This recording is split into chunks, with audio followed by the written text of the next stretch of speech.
Cute and friendly.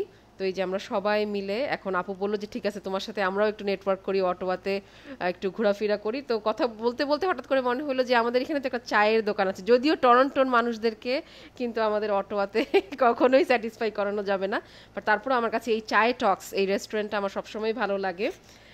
তো আমি নিয়ে আসছি এবং আপুরাও খুব পছন্দ করেছে এই রেস্টুরেন্টের এনভায়রনমেন্ট বলেন, অ্যাম্বিয়েন্স অ্যান্ড অফকোর্স খাবারগুলো তো অবশ্যই।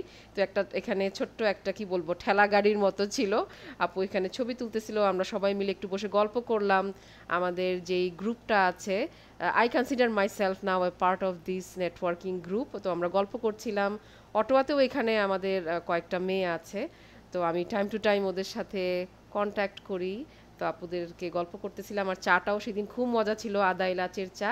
আর ব্রেড পাকোড়াটা আমি সবসময় ওদের নেই, আমি আপনাদেরকে আগেও দেখিয়েছি চিজ ব্রেড পাকোড়া। সেই দিন উৎসব সিনেমাটা দেখতে গিয়ে আমার ফ্রেন্ডের সাথে কথা হলো, ওনারা বললেন যে আপনার ব্লগ দেখে চায় টক্সে গিয়েছিলাম, আমাদের বেশ ভালো লেগেছে। তো that was an amazing feedback of my blogs, যে আমার ফুড রিভিউ ব্লগটা এখানকার মানুষজন পছন্দ করছে। তো আপুরা আমাকে নামাই দিয়ে চলে গেল। আলহামদুলিল্লাহ we had a very amazing day out.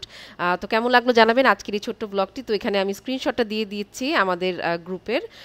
Bye bye, আসসালামু আলাইকুম।